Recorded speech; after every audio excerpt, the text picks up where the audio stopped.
Ya, teman-teman, sekarang kita dengarkan penjelasan dari penunggu Cipalias ini ya. Jadi beliau itu sejak lama ini sudah mengelola ini kayaknya. Jadi untuk itu kita dengarkan dulu penjelasan. Jadi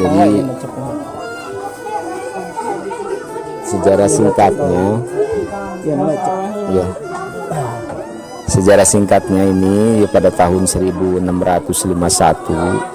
Syekh Sultan Maulana Mansur diangkat Raja Banten yang ke-7 karena beliau ini nggak setuju sama pemerintah Belanda. Masa seorang raja ngambil upeti ke rakyat, daripada ngambil upeti ke rakyat, beliau ini mendingan ngadakan perlawanan. Pada masa itu istilahnya Syekh Sultan Maulana Mansuruddin ini membuat pasukan guna melawan penjajahan Belanda. Suatu ketika beliau istilahnya menyerahkan mandat pada kemenakannya di Pati Ishak. Bila mana ada pihak Belanda datang ke Banten, beliau harus mengaku bahwa beliau adalah keturunan Sultan Agung Tirtayasa.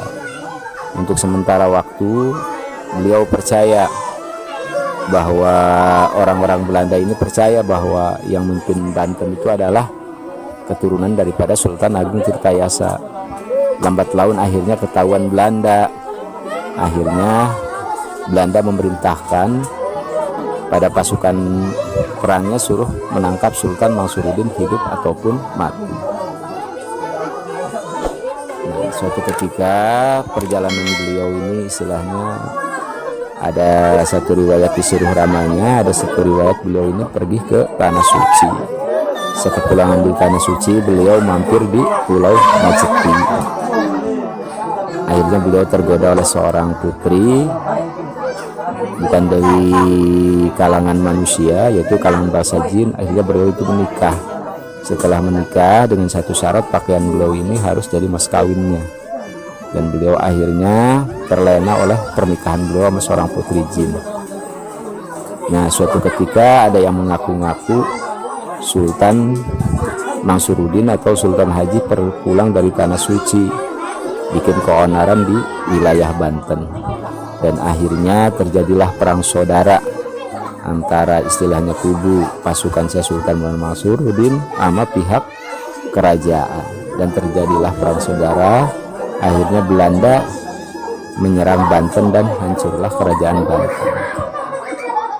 Lambat laun akhirnya Syekh Sultan Maulana Mansuruddin sadarkan bahwa beliau ini punya tugas di Banten. Akhirnya beliau pergi ke Banten dan ternyata kerajaannya sudah hancur oleh serangan Belanda. Makanya beliau melanjutkan perjalanan lagi ke puncak Gunung Karang Sumur 7. Setelah dari puncak Gunung Karang baru ke Sumur Domas, dari Sumur Domas terus ke Batu Quran atau Isi Bulakan. Di Batu Quran beliau istilahnya daripada perang melawan Belanda, karena belum ada persiapan, khawatir pengikutnya mati sia-sia, makanya beliau meninggalkan wilayah Batu Quran itu ke arah timur. Makanya satu riwayat beliau nancepin tungkatnya di wilayah sini, satu riwayat beliau sudah menemukan sumberannya. Nah, walaupun istilahnya diserang ke wilayah timur ini, beliau nggak pernah tembus, artinya walaupun melalui jalan darat ataupun istilahnya lewat serangan-serangan meriam Belanda, yang hancur malah daerah atas, yaitu daerah Kadugunggang. Makanya kenapa dikatakan Palias, karena lewat daripada serangan meriam Belanda, walaupun jalan darat pun nggak pernah tembus. Syekh Sultan Maulana Mansur akhirnya bilang, alhamdulillah katanya Palias lewat daripada serangan Belanda.